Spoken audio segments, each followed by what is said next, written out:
오늘 주시는 하나님의 말씀은 요한복음 1장 1절부터 4절까지의 말씀과 1장 14절 말씀입니다. 신약성경 141쪽에 있습니다. 하나님의 말씀을 받들어 읽겠습니다. 태초에 말씀이 계시니라. 이 말씀이 하나님과 함께 계셨으니 이 말씀은 곧 하나님이시니라. 그가 태초에 하나님과 함께 계셨고 만물이 그로 말미암아 지은 바 되었으니 지은 것이 하나도 그가 없이는 된 것이 없느니라. 그 안에 생명이 있었으니 이 생명은 사람들의 빛이라. 말씀이 육신이 되어 우리 가운데 거하심에 우리가 그의 영광을 보니 아버지의 독생자의 영광이요 은혜와 진리가 충만하더라. 아멘. 고마우신 주님, 오늘 이 시간 주 예수밖에 귀한 것은 없다고 그렇게 고백하며 우리 하나님 앞에 나왔습니다. 이 시간 우리 주님이 주시는 그런 말씀으로 그리스도 예수의 모습을 저희들이 보다 더 선명하게 바라보기를 원합니다. 이 자리에 임재해 주시고 성령님 가르쳐 주시고 전하는 자나 받는 모든 회중이 성령님의 조명 아래 주님의 말씀을 깨닫는 은혜가 있게 하시고 말씀으로 양육되고 성장하고 성숙하고 열매 맺게 하여 주옵소서. 예수님의 이름으로 기도하옵나이다. 아멘. 신앙생활을 하면서 쉽게 생각하는 분들은 그렇게 많지 않아요. 신앙생활이 어렵다라고 생각하는 분들이 많습니다. 여러분들도 마찬가지실 거예요. 내가 신앙생활 하지만 그럼에도 불구하고 어떤 기쁨이 없다, 또 감사가 없다, 난 왜 그런지 모르겠다, 누구는 너무너무 좋아하고 기뻐하고 그러는데 나에게는 그런 기쁨이나 감격이 없는 그런 신앙생활, 내가 많이 잘못된 것인가 하는 그런 스스로 자괴감을 느끼는 그런 분들도 많이 있습니다. 저에게도 그런 때가 있었어요. 난 왜 그러지? 누구는 말씀으로 깨닫고 기뻐하고 막 기도하면서 눈물을 흘리고 가슴을 치면서 회개하고 있는데 나는 왜 이렇게 맹탕이지? 하는 그런 느낌을 가지고 신앙생활을 한 적이 있었어요.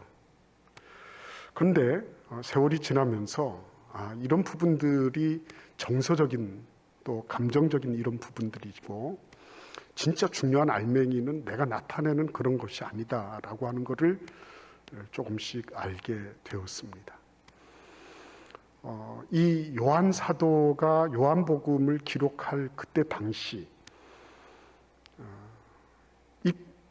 이 복음서를 받아든 독자들, 이 독자들도 역시 그런 어려움이나 아니면 회의 내지는 좌절감을 가지고 있었던 사람들이었어요.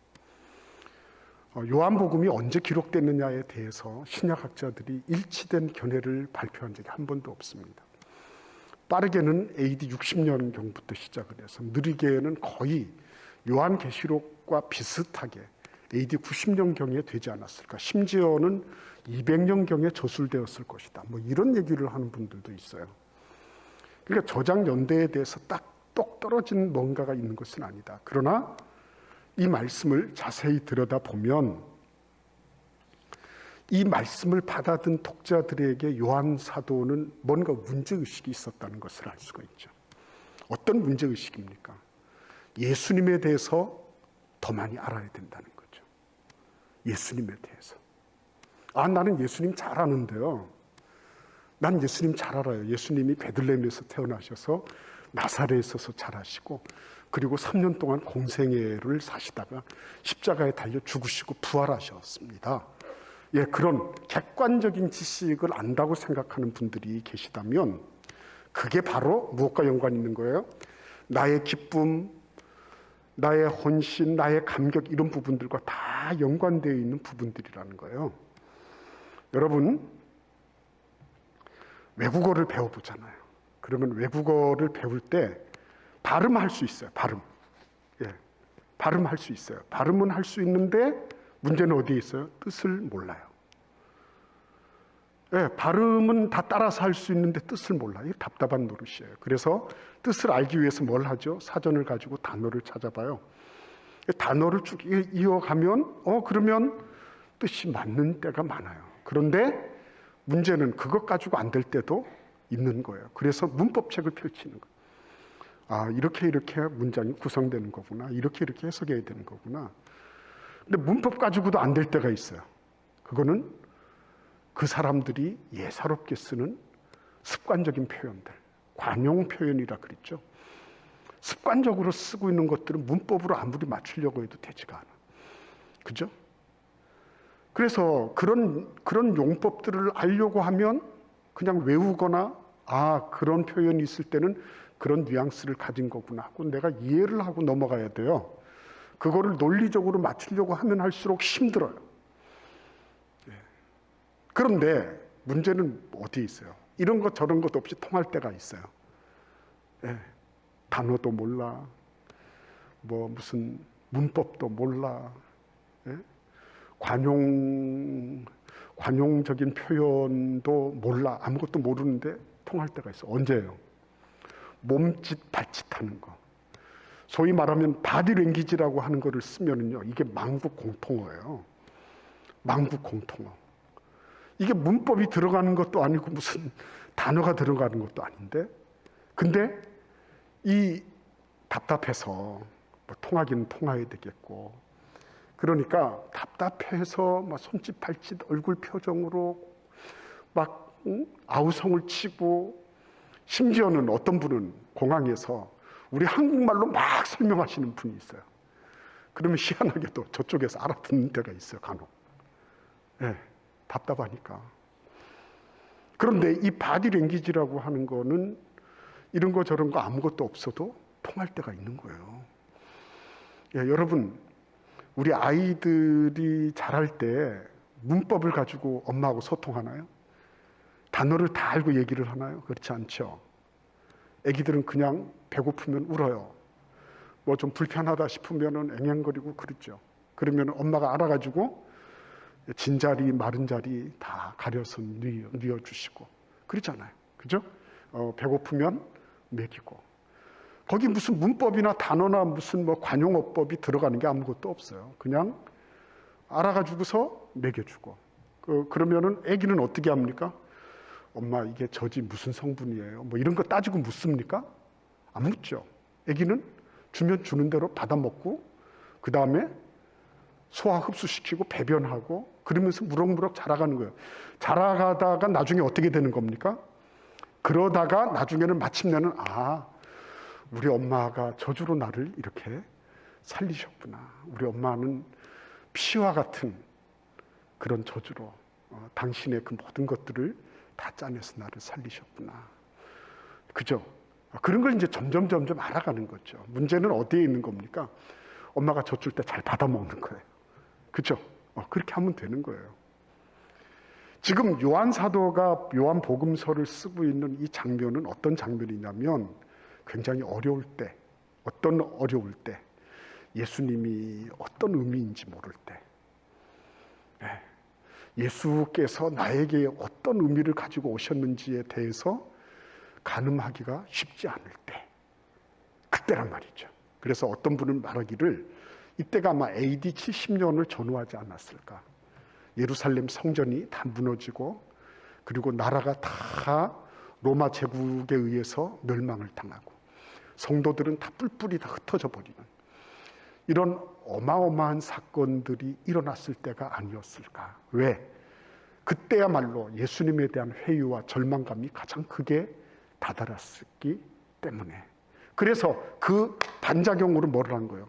요한 사도는 여러분, 예수님은 이런 분입니다 라고 제시한 게 요한복음이라는 거죠. 그래서 오늘 이 요한복음의 처음 1절부터 1절부터 4절까지 그리고 14절 말씀은 요한복음 전체의 서론이면서 결론이면서 요한복음 나머지 모든 부분들을 견인해 나가는 기관차와 같은 역할을 하는 구절이 오늘 우리가 읽은 이 본문 말씀이에요. 이 본문 말씀에서 요한 사도는 그렇게 말하지 않아요. 여러분, 예수님이 베들레헴에서 태어나셨다니까요. 나사렛에서 자라셨어요. 그래서 나사렛 예수라 그럽니다. 그리고 예수님이 죽으시고 부활하셨어요. 그 믿으면 돼요. 이렇게 말하려고 하지 않았습니다. 굉장히 중요한 부분이에요. 우리는 그거를 예수님에 대해서 알고 있다고 생각하는 부분이거든요. 교회 안 다녀도 그 정도는 상식적으로 알고 있는 사람들이 많습니다. 그러면 요한 사도가 이렇게 이런 식으로 접근하지 않은 이유는 어디에 있을까요?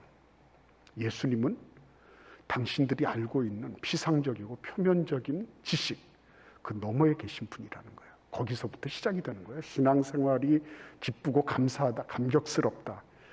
나에게 주어진 이 모든 것들이 하나도 당연한 게 없다.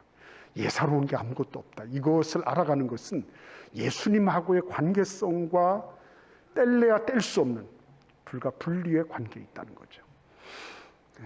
그러면 예수님의 어떤 부분입니까? 오늘 1절 말씀에 보시면 태초에 말씀이 계셨다 그랬습니다.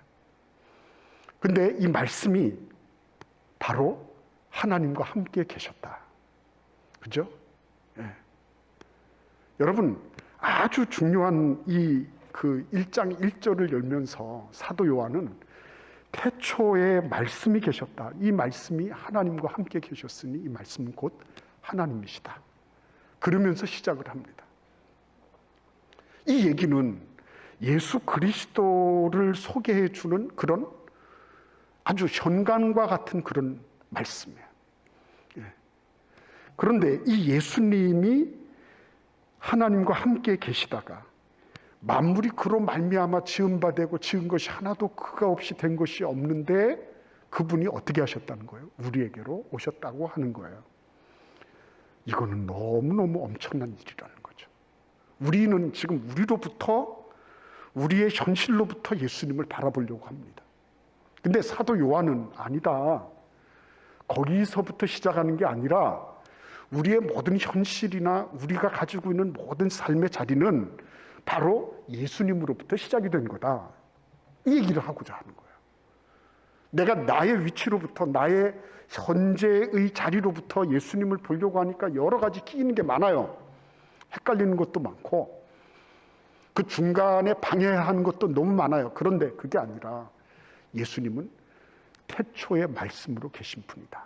그래서 여기 이 태초라고 하는 말이 무슨 말이죠? 온 세상이 아무것도 지어지기 전에. 그러니까 창세기의 태초보다도 훨씬 더 오래전, 시간적으로는 가늠할 수 없는 영원 전부터 예수님은 말씀으로 계신 분이시다는 거예요. 여러분 가늠이 되십니까? 상상이 되십니까? 요한 사도가 지금 나라는 아끼고 예루살렘 성전은 다 파괴되고 예수 믿는 사람들은 이리저리 다 흩어져서 정말 우리가 믿는 신앙이 이게 뭔가 막 회의하고 좌절하고 있는 그런 사람들에게 예수님에 대해서 아십니까? 예수님이 온 지구상의 모든 것들, 이 피조물들이 있기도 전에 먼저 계셨던, 말씀으로 먼저 계셨던 그 하나님이시라는 것을 아십니까? 그거 물어보는 거예요. 내가 생각하고 있는 그 예수님, 내가 알고 있는 그 예수님이 다가 아니라는 겁니다. 내가 지금까지 경험하고 내가 지금 마음속으로 그려왔던 그 예수님, 그런 예수님이 아니라 예수님에 대한 생각과 시야의 영역을 확 넓혀서 저기 영원 전부터 예수님이 계신 분이었다. 그런데 그분이 우리에게로 오셨다고 하는 것입니다. 그분이 우리에게로 오셨다. 오늘 이 말씀해 보시면 그분은 어떤 분이십니까? 만물이 그로 말미암아 지은 바 되었다. 3절에 보시면 지은 것이 하나도 그가 없이는 된 것이 없다. 그분은 어떤 분이라고요? 창조주라는 거예요. 창조주 하나님이시다. 예수 그리스도는. 그 창조주 하나님, 이 모든 것들을 말씀으로 만드신 그 하나님이, 그렇죠? 그 능력을 가지시고 그 권세를 가지시고 그리고 우리에게로 오셨다. 이렇게 말씀하고 있는 거예요. 여러분 이게 상상이 되십니까? 요한 사도가 그냥 막 하나님이 이렇게 주시니까 연필로 이렇게 해가지고 끼적끼적 막 이랬었을까요? 태초에 말씀이 계시니라. 그 다음에 예, 말씀하세요. 예, 내가 적을게요. 이렇게 했을까요, 여러분? 부들부들 떨었을 거예요. 부들부들. 알면 알수록 신비하고 알면 알수록 정말 인간이 가지고 있는 그 작은 어떤 것으로 이 예수님을 함부로 평론하고 함부로 판단하고 예수님을 함부로 얘기했던 이 모든 것들, 그것 때문에 요한 사도는 부들부들 떨었을 겁니다. 말씀하시라니까요. 내가 적을게요. 예수님 3대 선인 어쩌고 이런 분 아니에요?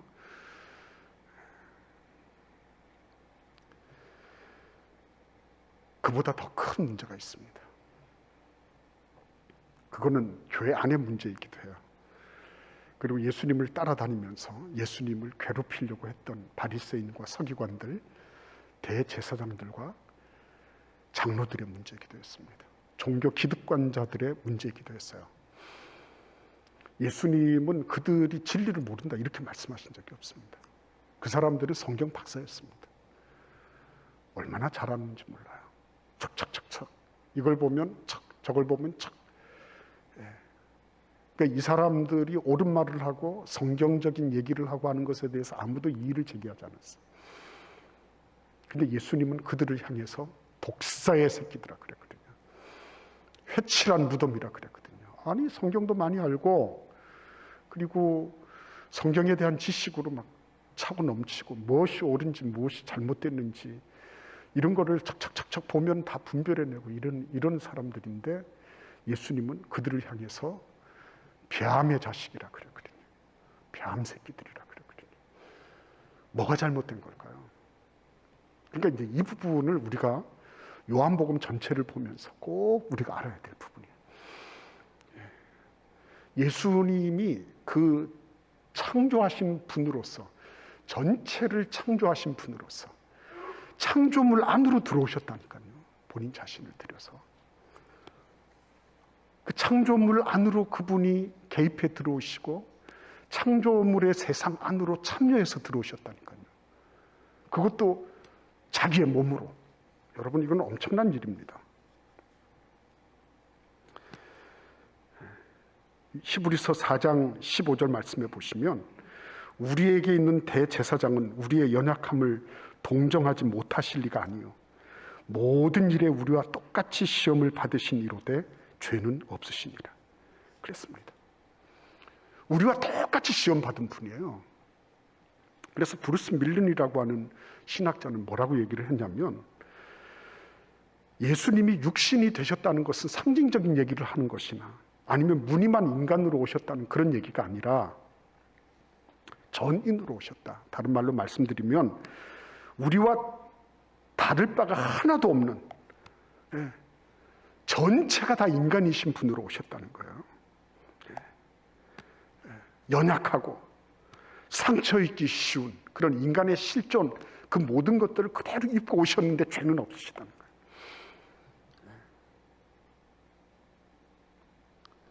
예수님이 우리에게 오실 때 어느 정도 하나님의 어떤 아들로서의 뭘 가지시고 프리미엄을 가지시고 이럴 때는 갑자기 어사 패라도 이렇게 탁 내민다든지 이런 거 없이 우리가 가지고 있는 모든 연약함과 부족함과 결핍함과 이 모든 것들의 속성을 다 가지고 오셨는데 죄가 없으시다. 그만큼 어떻다는 거죠? 우리 인간의 삶에 개입하기를 원하신 거예요. 우리와 함께 하시기를 원했던 거예요. 임마누엘이라는 말씀이 단순하게 그냥 이런 어떤 듣기 좋은 개념어가 아닙니다. 이거는 예수님께서 우리와 함께 하기 위해서 머리털 하나까지도 다 같이 그렇게 되기를 바라셨고 실제 그렇게 되셨다는 거예요. 그만큼 깊이 들어오셨다는 거죠. 하나도 다를 바가 없이.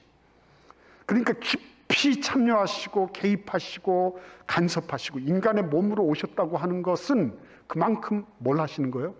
그만큼 인간 세계를 알기를 원하신 거예요. 깊이 있게 이해하기를 원하신 거예요. 그만큼 인간을 긍정하신 거예요.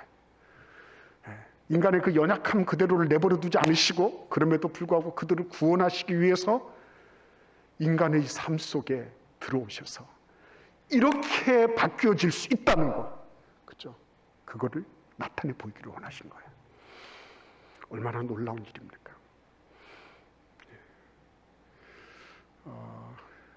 어떤 그 미국의 목사님이 자기 교회 목회 얘기를 적어 놓으셨는데 이런 글이 있어요.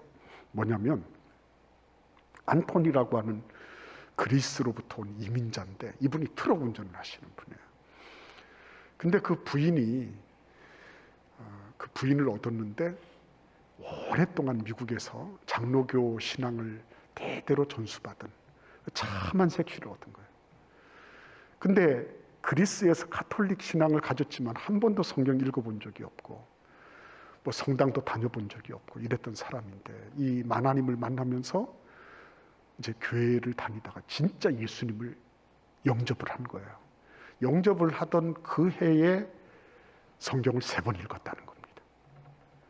그 읽다가 보니까 궁금한 일이 생기잖아요. 그래서 그 부인한테 물어보고 이렇게 하는데 물어보다가 이렇게 보니까 부인이 이제 논쟁을 하게 생긴 거예요. 그래서 이 목사님을 모셔다가 목사님 이런 거 어떻게 해야 되는 거예요? 이거는 무슨 일입니까? 그리고 중재를 요청하기도 하고 그 목사님의 답변을 듣기를 원해서 이렇게 저렇게 시간을 내서 뭐 그 다과를 베풀어서 그렇게 하기도 했다는 거예요.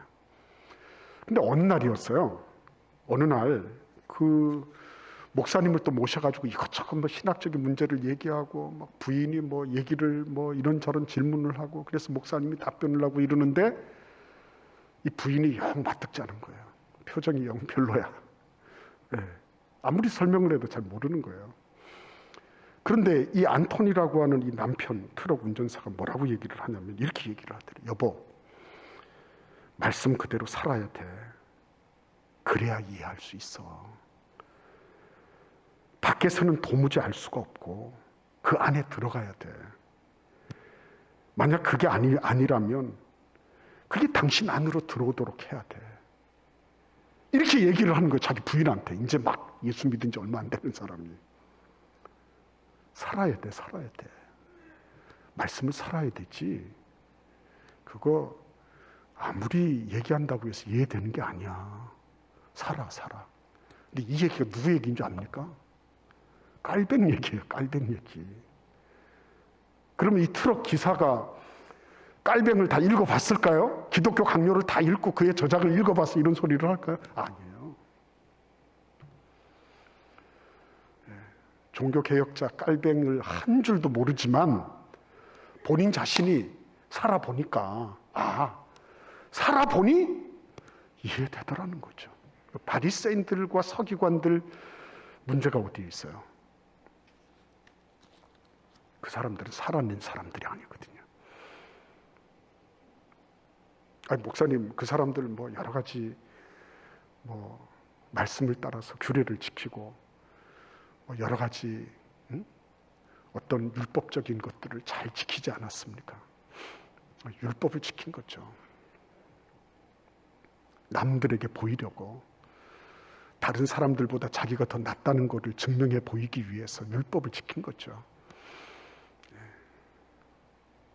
그들은 자기들이 그렇게 율법을 지키면서 뭘 했습니까? 진리를 저 바깥에 두고 진리에 대해서 얘기했어요.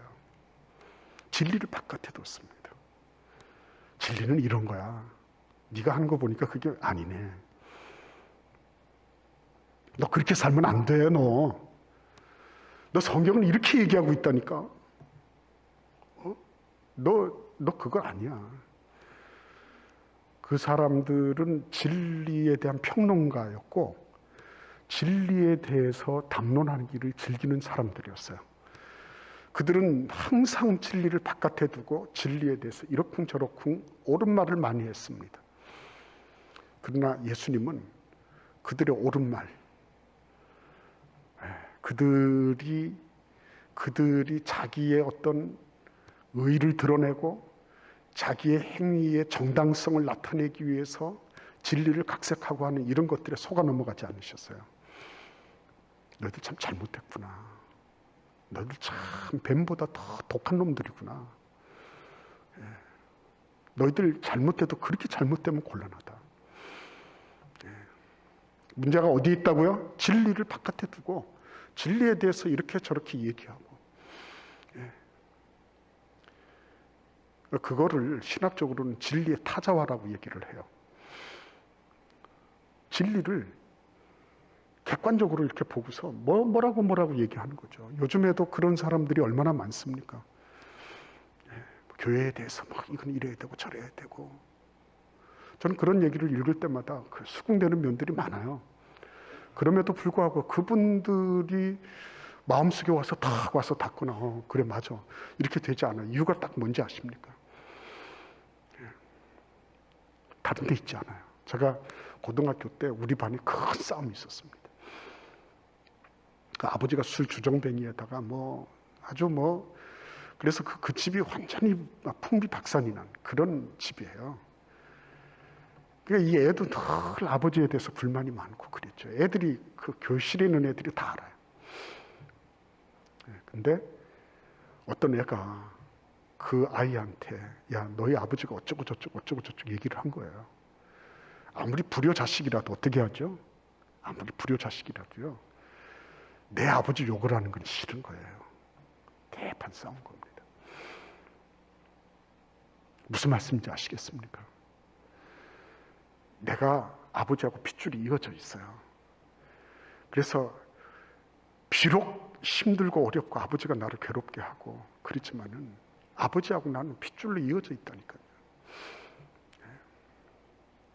그래서 비록 어떻다 할지라도 내 아버지는 내 아버지인 거예요. 똑같이 비판을 하더라도요. 내가 예수님을 사랑하고 진리가 내 안에 거하면서 비판하는 거하고 그냥 뒤에 있다 그냥 바깥에 두고 이건 이러고 저건 저러고 아니 자기만큼 모르는 사람이 어디 있습니까? 그만큼 생각 안 하는 사람이 어디 있어요? 다 알아요. 다 알아. 그만한 논리가 없는 사람이 어디 있습니까? 웬만큼 하면 다 알죠. 문제는 거기 있잖아요. 예수님께서 서기관과 바리새인들이 너희들이 무슨 성경 지식이 모자란다거나 아니면 너희들이 율법에 대해서 뭐를 못 지킨다거나 이렇게 말씀하신 적이 한 번도 없습니다. 예수님이 말씀하신 건 뭐예요? 너희들이 진리가 내재화되어 있지 않다는 거예요. 진리와 함께 살고 있지 않다는 거예요. 이 그리스인 이민 그 트럭 기사가 얘기했던 것 그대로 살아봐. 그대로 살아봐. 그래야지 이해를 할 수 있다니까. 네가 이해를 다 하고서 뭘 한다는 것은 불가능하다니까. 네가 교회를 알면 얼마나 알아. 사람을 알면 얼마나 알아. 네가 그거 살아내봐. 이해가 돼. 살아내봐. 저는 100번 수긍해 가더라고요. 살아내고 있는 분들은요, 이해합니다. 그게 잘못되지 않아서 그걸 비판하거나 평론하지 않는 게 아니에요. 다 알아요. 진짜 사랑하면요, 그렇게 하지 않아요. 진짜 사랑하면. 울음도 삼킬 줄 알고, 억울한 것도 그것도 누를 줄 알고요. 진짜 사랑해보세요. 그러니까 교회를 사랑하는 분, 주님을 사랑하는 분들 이렇게 만나고 나면 여운이 오래가요. 여운이 오래갑니다. 언젠가도 제가 말씀드렸나요? 그 이태웅 목사님이라고 우리나라 저명한 선교학자가 계세요. 그분이 존 스타트 목사님하고 같이 이렇게 방을 2박 3일 동안 쓰신 적이 있대요. 어떤 수양회에 가셔서 이렇게 그냥 지내셨대요. 그냥 일상적으로 먹고 잠잘 시간에 자고 식사 시간에 나가고 이렇게 했대요. 있을 때는 몰랐는데 2박 3일 그 수련을 마치고 난 다음에 이제 그분은 영국으로, 이분은 한국으로 이렇게 오셨는데 그 다음부터가 문제더래요. 계속 그 그리움이 있더래요. 뭔가 이분이 그런 성격이 아니라고 그러시는데 그리움이 있더래요. 참 뭔가 알 수 없는 향기, 뭔가 알 수 없는 그런 매력, 이런 것들이 있더라는 거예요. 한동안 그런 생각 때문에 참 그게 감사하면서도 자기도 알지 못하는, 가만히 보니까 이 존 스타트 목사님이 정말 주님을 사랑한 분이었다. 결론이 그러더라고요. 주님을 너무너무 사랑. 똑같이 사는데 그 진리와 함께하는 거예요. 진리와 함께하는 거. 진리를 살아내고 있는 거죠. 말씀 속에서. 네. 진리가 내 안에 들어와서, 그러니까 지금 요한 사도는 뭘 말씀하고 싶냐면 하나님께서 그에게 영감을 주셔가지고 예수님께서 이렇게 우리의 삶에 들어오셔서 그분의 진리를 그냥 먼 곳에서 이렇게 막 선포하시고 먼 곳에서 이렇게 말씀하신 게 아니라 그분이 우리들 안으로 뛰어 들어오셔서 그분의 모든 것들로 살아내셨다는 거예요. 그분의 모든 것으로. 말만 하신 게 아니라 뭐라고 교훈하시고 징계하시고 꾸짖는 것만이 아니라 예수님은 당신의 몸을 다 던지셔서 그걸 살아내셨다는 거예요. 그 예수님이 누구시라고? 창조주시다. 내 모든 삶의 하나부터 열까지를 다 지으시고 만드시고 이 땅에 보이는 것과 보이지 않는 모든 것들을 창조하시고 존재케 하신 그분이시다. 여러분 멀리서 이렇게 한번 보십시오. 저기서 뭔가 이렇게 있어도요, 멀리서 보면 그런 거구나 이렇게 될 때가 많아요. 예수님에 대한 이 부분이요 확장되고 나니까 내가 지금 예루살렘 성전이 어떻게 되고 나라가 어떻게 되고 막 이런 것 같지만 그것만 이렇게 들여다보고 있으면 이제 큰일 나는 거죠. 근데 예수님에 대한 이 부분이 확장이 되면서 영원 전에 계시던 그 예수님이, 그 창조의 능력과 권세를 가지신 그 예수님이 나하고 거처를 함께 하시기 위해서 내 삶에 뛰쳐 들어오셨구나. 그분이 나하고 함께 하신다는 것은 창조주의 권능과 능력과 권세와 권위를 가지시고 나하고 함께 하시겠다고 작정하신 거구나. 그냥 신용만 하신 게 아니라 언설로만 하신 게 아니라 나의 모든 것들을 이해하시기 위해서, 머리털 하나까지도 다 이해하시기 위해서 당신 자신을 나와 같은 모습으로 그렇게 해주셨구나. 그래 아타나시우스가 뭐라 그랬어요? 아타나시우스는 예수께서 우리의 모습으로 오신 것은 우리로 하여금 그분의 모습으로 되도록 하기 위한 것이다. 그렇죠? 여러분 가운데는 혹시나 나는 열심히 예배 참석하고 열심히 교회 활동에 봉사하고 섬기기 때문에 나는 참여하고 있는 것이라고 생각하시는 분이 혹시 계실지 몰라요. 맞는 말입니다. 일리가 있는 말씀입니다. 그러나 진리는 아닙니다. 내가 열심히 뭔가를 동참하고 있다. 좋은 일이에요. 그러나 내가 동참하고 있을 때 뭐가 돼야 된다는 것입니까? 진리가 내 안에서 진리로 말미암아 진리가 나와 함께 호흡하고 숨쉬고 동행하는 그런 삶으로 나아간다면 그게 진짜 진리가 내재되어 있는 거죠. 요한 사도가 간절히 바라는 것, 하나님께서 요한 사도를 통해서 간절히 원하셨던 것, 그것은 진리에 대해서 많은 얘기를 하고 옳고 그른 거를 분별하고 하는 그런 얘기가 아니었어요. 진리가 우리에게 오신 것처럼 너희도 진리를 영접해서 진리대로 살아라, 그거죠. 진리를 살아내라, 이런 말씀이죠. 100마디 말이 필요가 없는 거죠. 100마디 말이. 그러니까 요한 사도의 그런 지금 현재 독자들의 이런 모습을 보면 이러다가 이제 뭐 교회는 다 문 닫고 이러다가 뭐 마치 뭐 모든 것들은 다 끝장이 나고 그리고는 우리는 그냥 각자 도생해서 막 자기 살 길을 찾아야 되는 이런 모습으로밖에는 볼 수가 없어요. 근데 하나님께서 요한 사도를 움직이셔서 영감을 주셔가지고 성령께서 그 예수님에 대한 눈을 확 열어주신 거죠. 그리고 그분 예수님이 창조의 능력, 말씀으로 천지를 창조하신, 말씀으로 이 모든 것들을 개폐하실 수 있는 능력의 하나님이시라는 것을 알게 됐죠. 근데 그 능력의 하나님이 그냥 단순하게 이론적으로만 능력으로 계신 게 아니라 내 삶에 들어오셔서 그분이 우리와 같이 되셨다. 우리라는 말은 요한 사도가 여기에서 우리 그러면서 자기까지 포함시킨 겁니다. 우리와 같이 되셨다.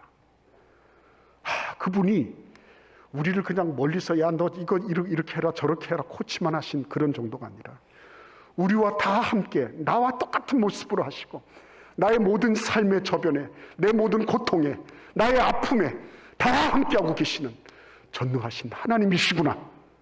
그거 알아라는 거죠. 그래서 이걸 알고 나면 아무리 힘들고 어려워도 그게 아니에요. 이게 나를 예수님 닮아가라고 이렇게 만드신 거구나. 이럴 때 나는 어떻게 내가 진리를 내 삶 속에 적용할 수 있을까? 화가 나고 억울하고 분노가 치밀어 오르고 이럴 때 어떻게 하면 내가 진리를 살아낼 수 있을까? 하다 보면 그 고통의 의미가 뭐구나. 이래서 하나님이 이런 것을 나에게 허용하셨구나. 코로나가 왜 있는가 했더니 이런 것 때문에 그랬구나. 그때 비로소 이해가 되기 시작하는 거죠. 살아내면 이해가 됩니다. 진리와 함께하면 그러면 깨닫게 됩니다. 그때 기쁨이 있어요. 감사가 있어요. 그때 확장성이 있습니다. 내가 지금 진리의 말씀을 따라 내가 오늘 주의 말씀을 순종했습니다. 근데 이게 순종한 게 이걸로 끝나지 않는다니까요. 나의 복으로만 끝나지 않아요. 이게 나하고 같이 순종했던 이전의 믿음의 선배들이 있어요. 그분들하고 쫙 연결이 돼요. 그리고 앞으로 이 말씀을 순종할 후대들이 있어요. 쫙 연결이 돼요. 그리고 지금 우리나라에만 있는 게 아니에요. 시간적으로만 아니라 공간적으로 전체적으로 확장이 되기 시작하는 겁니다. 그래서 마침내 예수 그리스도까지 가는 거예요. 이 놀라운 연결성에서 오는 기쁨과 즐거움과 뿌듯한 자긍심과 사람들이 뭘 알아주는 게 뭐 대단히 중요합니까? 안 알아줘도 괜찮아요. 나는 하나님과 연결돼 있고 진리신 예수 그리스도와 연결이 돼 있는데 그게 뭐 그렇게 대단한 거겠어요? 없어도 괜찮아요. 우리 주님과 함께하는. 그래서 요한 사도는 성도들의 삶이 수직적으로 수평적으로 확 넓혀져서 너희들 혼자가 아니야. 너희들이 지금 현실만 현실로 끝나는 게 아니야. 이거는 지금 우리 주 예수께서 우리의 삶에 개입하셔서 우리로 하여금 그분을 닮아가도록 만들어 가시는 엄청난 훈련의 기회야. 복된 기회야. 이거 붙잡아! 이렇게 당시의 독자들을 지금 격려하고 지원하고 있는 것입니다. 오늘 하나님께서 우리의 삶 속에 이 예수 그리스도 그분이 우리의 삶에 몸으로 들어오셨어요.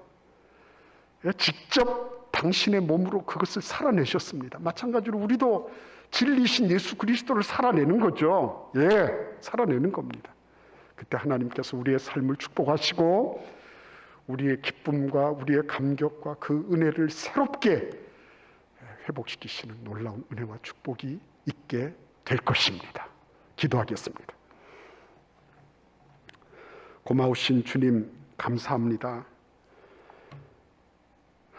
우리 주 예수 그리스도로 말미암아 몸으로 진리를 살아내는 참된 그리스도인, 말로만이 아니라 몸으로 그것을 존재케 하고 그 진리의 말씀이 내 몸으로 구동되고 조성되는 그런 놀라운 축복이 예수 그리스도를 닮아서 우리에게도 있게 하여 주옵소서.